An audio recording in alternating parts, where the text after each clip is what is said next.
धनबाद में बढ़ते आपराधिक घटनाओं को लेकर और साथ ही साथ कोयला चोरी और तमाम अलग अलग मुद्दों को लेकर अब धनबाद के जो समाज सेवी है एकजुट हो गए हैं और अब इन लोगों की ओर से एक सत्याग्रह और आंदोलन करने को लेकर घोषणा की गई। आपको बता दें कि धनबाद में समाज सेवी कृष्णा अग्रवाल और साथ ही साथ कांग्रेस के वरीय नेता अशोक सिंह, इन लोगों ने आज यहाँ पर 30 नवंबर को एक सत्याग्रह आंदोलन का ऐलान किया। आपको बता दें कि 30 नवंबर को कृष्णा अग्रवाल की ओर से सत्याग्रह किया जाएगा, जिसका समर्थन तमाम अलग अलग लोग यहाँ पर उनको कर रहे हैं, चाहे वो चैम्बर के लोग हो, अलग अलग व्यापारी वर्ग के लोग हो, या फिर वो कांग्रेस के नेता हो, या फिर कोई और हो। साथ ही साथ आपको बता दूं कि कई अलग अलग मुद्दों को लेकर भी आज इस प्रेस वार्ता में कई चीज़ों को उठाया गया। हम सीधा इन लोगों से बातचीत करते जानते हैं कि किन मुद्दों को उठाया गया है और आने वाले वक्त में कैसे इन तमाम समस्याओं को लेकर इन लोगों की ओर से एक बैठक किया जाएगा, निर्णय लिया जाएगा।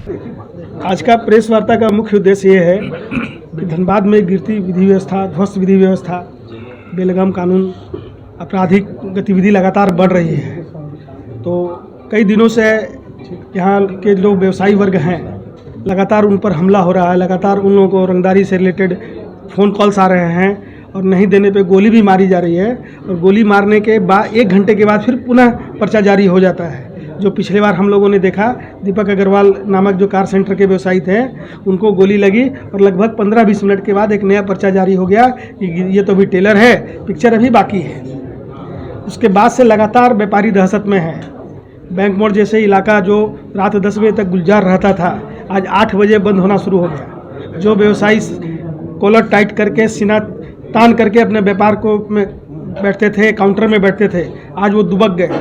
आज वो सामने काउंटर में बैठने से परहेज करने लगे, वो अपने स्टाफ को बैठा रहे हैं। कुछ व्यापारी लोग धनबाद छोड़ने का निर्णय ले लिया है। यो धनबाद के भविष्य के लिए बहुत नुकसान और बहुत शर्म की बात है। कानून नाम का कोई चीज़ नहीं रहा। कानून, शासन, प्रशासन पूरी तरह ध्वस्त है। आज आम नागरिक, व्यवसायी अगर सुरक्षित नहीं है तो कौन सुरक्षित है? आज व्यवसायी वर्ग व्यापार करता है, व्यापार करने के बाद वो जीएसटी देता है अपने ट्रांजैक्शन का। जीएसटी से सरकार को लाभ होता है और जीएसटी देने के बाद वो जो शुद्ध मुनाफा करता है उसका इनकम टैक्स भी देता है। आज व्यापारी वर्ग देश भर में सबसे ज़्यादा रेवेन्यू देने वाला कोई वर्ग है तो वो व्यापारी वर्ग है, व्यवसायी समाज है, जिससे पूरा तंत्र चलता है। आज अगर वो सुरक्षित नहीं है तो कौन सुरक्षित है? पुलिस प्रशासन के द्वारा तो कई बड़ी कार्रवाई भी की गई है इसके दौरान। कार्रवाई की गई है, क्राइम कहाँ रुक रहा है? आज धनबाद के जो एसएसपी हैं, ये यहाँ डीएसपी के रूप में पहले कार्यरत थे। लगा था कि ये आएंगे तो धनबाद में कुछ नया करेंगे। धनबाद में पहले भी कुछ एसएसपी एक लंबी गाथा लिख के गए हैं। एक बड़ी प्रतिमा रणधीर वर्मा चौक में लगी है, स्वर्गीय रणधीर प्रसाद वर्मा जी का जो इतिहास है। मुरारी लाल मीणा, अनिल पाल्टा, सुमन गुप्ता, एक महिला पुलिस अधिकारी अकेली। आज तो एक एसएसपी के नीचे 2 एसपी है, एक ग्रामीण एसपी, एक सिटी एसपी है। उस समय वो अकेले हुए करते थे। अकेली सुमन गुप्ता पूरे धनबाद को कंट्रोल की हुई थी। आज मॉडल थाना बन रहा है, नई नई गाड़ियां मिल रही है, आधुनिक हथियार मिल रहे हैं, उसके बावजूद पुलिस हाथ पे हाथ धर के बैठी है और क्राइम लगातार हो रहा है। आप लोग का समझौता फिर कैसे हुआ था? किस बात का समझौता? जब आप लोग स्ट्राइक किए थे, बंदी किए थे, तो फिर समझौता किस आधार पर हुआ था? जो बंदी हुआ था वो धनबाद जिला चैम्बर ऑफ कॉमर्स ने किया था, ठीक है। और समझौता बोल के कुछ नहीं हुआ था, वो स्ट्राइक हुआ था। डीसी साहब पहल किए थे। डीसी साहब अपने कार्यालय में एक मीटिंग बुलाए और वो आश्वस्त किए थे डीसी एसएसपी कि हम लोग क्राइम पे कंट्रोल कर रहे हैं, लगातार पुलिसिंग बढ़ रही है। और संजोग बात रहे कि उसके बाद क्राइम तो नहीं हुआ, फिजिकल क्राइम सामने नहीं हुआ, लेकिन धमकियां डेली आ रही हैं। समझौता मतलब क्या कि अब हम लड़ने के लिए थोड़ी आए हैं। हम भी सत्याग्रह आंदोलन पर बैठ रहे हैं तो थोड़ी कि हमको आजीवन सत्याग्रह आंदोलन पर बैठना है। हम तो सत्याग्रह आंदोलन पर बैठ रहे हैं कि हम अपने स्थानीय शासन, प्रशासन, सरकार तक अपनी बात को भेजें, अपनी बात को रखें। अभी भी धमकी आ रही है? यस, ज़्यादा आ रही है, ज़्यादा आ रही है। उस दिन के आंदोलन के बाद ज़्यादा आ रही है। बल्कि भाई ने किसका धमकी आ रहा है? वही जिनके विषय में आप जानते हैं।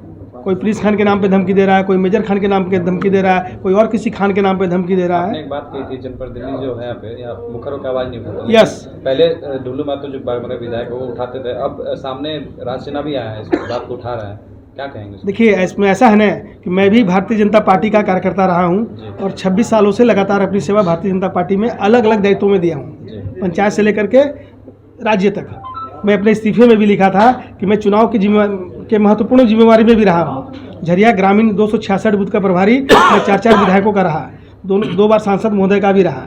मेरे इस्तीफा में वर्णन है उस बात का। लेकिन लगातार जो हमला हो रहा है, हमारे पार्टी का जो चूँकि प्रमुख विपक्षी पार्टी आज पूरे वर्ल्ड पूरे विश्व की सबसे बड़ी पार्टी मानी जाती है कि भारतीय जनता पार्टी पूरी विश्व की सबसे बड़ी पार्टी है। आज इतने सांसद विधायक हैं, इतनी जगह हमारी सरकारें हैं, प्रधानमंत्री हमारा है, आज भारत का नाम पूरे विश्व में गौरव गाथा हो रहा है और धनबाद के जनप्रतिनिधि चुप बैठे हैं। वो लोग कुछ नहीं किए तब ने मेरे जैसा संवेदनशील कार्यकर्ता मुझे लगा अब तो आवाज उठा रहे हैं। यस नहीं आवाज क्या उठा रहे हैं, कहीं ना कहीं भाजपा कमजोर होती दिख रही है धनबाद इसमें भी कहीं ना कहीं कुछ व्यक्तिगत इशू है। ढुल्लू महतो जी का व्यक्तिगत इशू यह है कि उनसे बॉडीगार्ड छीन लिया गया। आज ढुल्लू महतो जी कार्यक्रम करते हैं, उसमें राज सिन्हा जी नहीं जाते हैं, रागिनी सिंह जी नहीं जाते हैं। राज सिन्हा जी अभी आंदोलन कर रहे हैं तो उनके करीबी को गिरफ्तार किया गया, इनका पैरवी हुआ, पुलिस नहीं छोड़ रही है। राज सिन्हा जी उसके लिए कर रहे हैं, कल राज सिन्हा जी आंदोलन करेंगे तो उसमें ढुल्लू महतो जी नहीं आएंगे, मेयर नहीं आएंगे। व्यक्तिगत पहलू नहीं, भाजपा में ही अंतर्विरोध बहुत है। अंतरकला है पार्टी में। भाजपा में जो आपको भी दिख रहा होगा कि मेरे से कार्यकर्ता को बोलने की आवश्यकता नहीं है। मैं बोलूँगा, कल वो सुनेंगे, उनको अच्छा नहीं लगेगा ये बात। आज हमारे सांसद राज सिन्हा जी के कार्यक्रम में नहीं जाते हैं, सांसद ढुल्लू महतो के कार्यक्रम में गए। राज सिन्हा जी डॉक्टर समीर को जो धमकी मिली थी, उन्होंने कार्यक्रम किया था, इसमें बाबूलाल मरांडी जी भी आए थे, उस कार्यक्रम में जिला भाजपा नहीं था।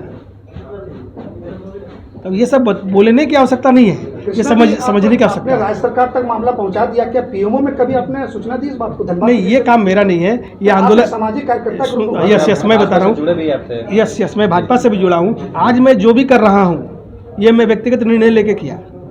आज लिखा हुआ है सामाजिक, एक्चुअली मैं मारवाड़ी समाज का अध्यक्ष भी हूँ, मैं कहीं भी कोई पत्र में अपना अध्यक्ष का जिक्र नहीं किया हूँ, सीधा लिखा हूँ सामाजिक एवं राजनीतिक कार्यकर्ता है। चूँकि मैं विवश हो गया, मेरा मतलब इतना डिप्रेशन में चला गया, नींद नहीं आ रहा है, खाली लोगों को देख करके, लोगों का व्यथा को देख करके लोग मुझको फ़ोन करते हैं।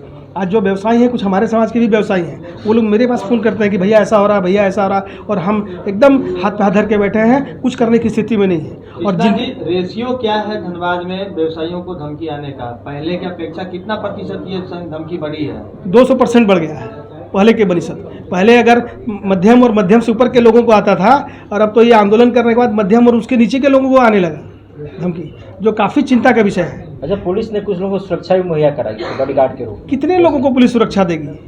आज 1000 व्यवसायी हैं, 1000 दुकान बैंक मोड़ में है, तो क्या संभव है कि 1000 लोगों को पुलिस दे? पुलिस को अपना काम ईमानदारी से करना पड़ेगा। आज जो स्थिति बनी हुई है, आज माननीय एसएसपी साहब जो कर रहे हैं, ये धनबाद के गौरव इतिहास में बहुत बड़ा कलंक लगा के जा रहे हैं। एक बात सामने आई है कि पुलिस प्रिंस खान को, देखिए, कृष्णा अग्रवाल जी ने जो मुद्दा उठाया है, उस मुद्दे को मेरा समर्थन मुद्दा यहाँ है। इस मुद्दे को लेकर के उन्होंने भाजपा से त्याग पत्र दिया। पता नहीं वो त्याग पत्र मंजूर हुआ है कि नहीं, या कृष्णा जी फिर वापस भाजपा में जाएंगे, पता नहीं मुझे। लेकिन मुद्दा इन्होंने जो रेज किया है, वो मुद्दा धनबाद के लिए आज के तारीख में माकूल है, और उस मुद्दे को पेट्रोलियम डीलर एसोसिएशन के समर्थन करता है। घर पे भी जाके जब जाएंगे समर्थन दिया, और जो ये धरना पे बैठ रहे हैं उसमें भी हमारा समर्थन है। 30 तारीख से चुके बैठ रहे हैं ना जी, तो 30 तारीख को चूँकि मैं यहाँ हूँ नहीं, मैं जिले से बाहर जा रहा हूँ, 30 तारीख को लौटूंगा। 1 तारीख अगर इनका कंटिन्यू रहेगा तो इनको जरूर इनके पंडाल में बैठेंगे, ये धनबाद के लिए है। और विषय जो है इन्होंने जो रखा है, सवाल किया है भाजपा के सांसद और विधायक सभी भाजपा के हैं, और जिस प्रकार चैम्बर ने आंदोलन किया था अपराधियों के खिलाफ अपनी सुरक्षा के मामले में, तो कहीं न कहीं भारतीय जनता पार्टी के लोग उसमें उदासीन रहे। और उसके बाद आप लोगों ने देखा कि ढुल्लू महतो एक दिन जो विधायक है बागमारा के, उन्होंने धरना दिया, उसमें सांसद महोदय आए, लेकिन वो धनबाद के व्यवसायियों के लिए धरना नहीं था, वो व्यक्तिगत मुकाबला धरना। उनको अपने क्षेत्र में कोयले का जो अवैध साम्राज्य है उस पर कोई हस्तक्षेप ना करे। उनका जो बॉडीगार्ड था रघुवर राज में, जिस प्रकार से उनको जैप का जवान मिला हुआ था, झारखंड पुलिस का जवान मिला हुआ था, लंबा चौड़ा काफिला लेके चल रहे थे, वो सारी अभी की सरकार में विड्रॉ हो गई, तो उनको उसका तकलीफ है, जिसके लिए उन्होंने धरना दिया। अब कृष्णा अग्रवाल जी ने जब अनशन की बात किया तो हमारे धनबाद के विधायक है राज बाबू, वो आ गए हैं मैदान में। 2 तारीख से उन्होंने भी ऐलान किया है इसका जंग का। लेकिन असली जो मुद्दा है ना, जिस मुद्दे की बात हम लोग कर रहे हैं, लॉ एंड ऑर्डर की बात कर रहे हैं, जो क्रिमिनल्स धमकी दे रहे हैं उसकी बात कर रहे हैं, तो इसके मूल जड़ में कहीं न कहीं कोयला है और कोयले की अवैध हमारी हिस्सेदारी को लेकर के ये चीजें हो रही हैं। और देखिए, मैं भी एक पॉलिटिशियन हूँ, राजनीति नहीं कर रहा हूँ, लेकिन मुझे अफसोस है और मुझे ये कहने में तकलीफ भी होता है कि धनबाद में हमारे जो नेता है, जो खादी पहन के घूम रहे हैं, चाहे वो ट्रेड यूनियन कर रहे हो या पॉलिटिकल पार्टी के लीडर्स हैं, तो कहीं न कहीं इस कोयले में सबकी भागीदारी है और सबकी हिस्सेदारी है, सब लोग इसमें आपस में लगे हुए हैं। आज अगर आप देखेंगे तो पिछले दिनों मैंने काफी लोगों के माध्यम से जाना कि पिछले दुर्गा पूजा के समय में बीसीसीएल के लोगों को, कर्मचारियों को 300 करोड़ का पूजा में बोनस दिया गया, लेकिन एक भी मीडिया तो बिल्कुल आपने सुना, इन लोगों ने बताया कि लगातार जिस प्रकार से व्यापारियों को धमकी भरे कॉल्स आ रहे हैं और इन कॉल्स में एक बार वापस से बढ़ोतरी देखने को मिल रही है। जिन व्यापारियों को पहले भी गोली मार दी गई है उन्हें भी वापस से दोबारा कॉल आ रहे हैं। तो बढ़ती इस तरह से आपराधिक घटनाओं को लेकर इन लोगों के अंदर एक कहीं ना कहीं अभी भी डर की स्थिति बनी हुई है। जो तमाम व्यापारी वर्ग हैं, इन लोगों के समर्थन में उतरकर आज यहाँ पर कृष्णा अग्रवाल ने बताया कि 30 नवंबर को सत्याग्रह का वो उनकी शुरुआत करेंगे। साथ ही साथ जिसके समर्थन में कांग्रेस के वरीय नेता आज अशोक सिंह भी पहुंचे। उन्होंने तमाम अलग अलग मुद्दों को लेकर जो है यहाँ पर सवाल उठाए हैं। उन्होंने बताया कि धनबाद में खाकी और खादी दोनों को ही सही तरीके से काम करना हो, तब जाकर धनबाद के लोगों को इन तमाम समस्याओं से निजात मिलेगा। इसके बाद उन्होंने ये भी बोला कि मटकुरिया में जो गोलीकांड हुआ है उसमें से कांग्रेस के वरीय नेता मन्नान मल्लिक का नाम जो है वो वापस लिया जाए, क्योंकि वही नेता है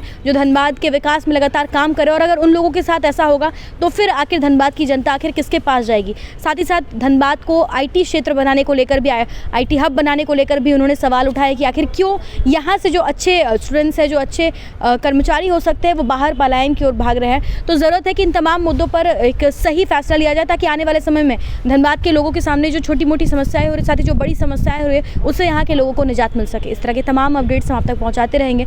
अपने सहयोगी संतोष के साथ Shambhavi Singh, the news post, Dhanbad.